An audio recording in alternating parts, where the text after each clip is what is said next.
Un mot sur Gérald Darmanin que vous avez évoqué tout à l'heure, le ministre LR qui sera normalement en charge du budget et de la fonction publique. Évidemment, tout le monde est à retrouver ces vieux tweets plutôt très hostiles au mariage pour tous. Pour vous, est-ce que c'est improbable de nommer au budget quelqu'un qui ne partage pas les convictions d'Emmanuel Macron sur la question du mariage gay ? Pour moi, ça donne le sentiment qu'on considère que cette question de l'égalité des droits est subsidiaire. Oh, on est plutôt d'accord sur les questions économiques, donc c'est pas très grave s'il est homophobe, quoi. C'est un peu ça le sentiment que ça donne. Homophobe, c'est un mot fort. Quand vous faites un traitement, il a quand même expliqué qu'il refusait de marier des personnes du même sexe. Ça s'appelle de la discrimination, ça s'appelle de l'homophobie. Voilà. Donc on peut considérer qu'il n'a pas... l'homophobie, c'est pas uniquement des gens qui vont tuer des personnes homosexuelles en Tchétchénie. C'est évidemment ça, mais c'est aussi des remarques homophobes.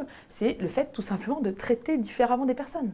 Le fait qu'on aime coucher avec des femmes ou avec des hommes, en quoi ça a un rapport avec la choucroute sur le fait qu'on ait les mêmes droits? Ça n'a aucun rapport. Et donc sa compatibilité avec un poste qui n'a techniquement rien à voir avec la famille... Pour moi, ça dit beaucoup d'Emmanuel Macron, en fait. Qu'est-ce que ça dit plus d'Emmanuel Macron. Ça dit que pour lui, ce n'est pas un élément structurant de sa pensée politique. L'égalité des droits n'est pas un élément structurant de la pensée politique d'Emmanuel Macron. Ou ce n'est pas structurant de sa manière de composer un gouvernement où il veut mettre des techniciens, le terme est, je vous l'avoue, un peu osé, mais cela dit, des gens qu'il estime compétents au poste où il les affecte. Moi, je veux dire, on a ces mêmes débats dans le mouvement féministe, par exemple. Il y a des anciennes militantes féministes, par exemple Madame Zelensky, qui est une militante qui a été très active dans les années 70, qui a fait partie de celles qui ont fait émerger le mouvement de libération des femmes, qui a donc fait énormément pour le droit à l'avortement.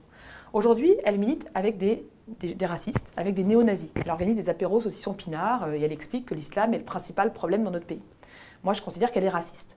Je ne fais plus rien avec elle. Même si sur le droit à l'avortement, je suis d'accord et que c'est une très bonne technicienne, une très bonne militante du droit à l'avortement des femmes. Vous ne pensez pas que l'exercice du pouvoir commande à faire la part des choses entre ceux qui seront le plus utiles, malgré certaines prises de position? Donc, moi, c'est une question. Oui, bien sûr. Donc, je considère, moi, je suis plutôt favorable à faire des compromis. Si moi, demain, je suis présidente de la République, je vais composer une équipe, il ne peut pas y avoir que des gens comme moi. Enfin, ça serait un peu triste, on s'ennuierait quand même sacrément. Et puis, franchement, ça serait impossible. Voilà. Donc, évidemment, quand vous constituez une équipe gouvernementale, vous faites des compromis. Vous allez chercher des gens qui ne sont pas complètement d'accord avec vous.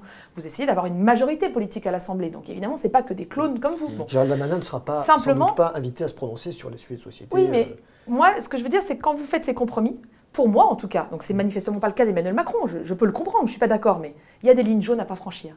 Je ne prendrai jamais dans une équipe gouvernementale quelqu'un qui est opposé au droit à l'avortement.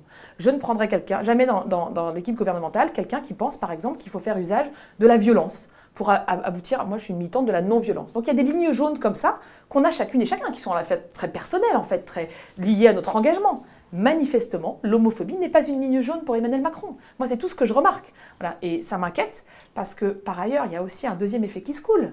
Le fait que M. Darmanin soit au budget, ça n'a pas uniquement des conséquences sur le budget. Ça valide de fait, puisqu'on peut être homophobe et ministre. Bon, finalement, c'est peut-être pas si grave d'être homophobe. Vous voyez ce que je veux dire? C'est-à-dire que j'ai le sentiment qu'Emmanuel Macron ne se rend pas non plus forcément compte, alors peut-être qu'il l'assume, j'en sais rien, c'est à lui qu'il faudrait poser la question, mais que quand on nomme un ministre à ce niveau-là, ça valide en quelque sorte la personne et ce qu'elle pense. Ça veut l'air de caution, quoi. Ouais, c'est ça.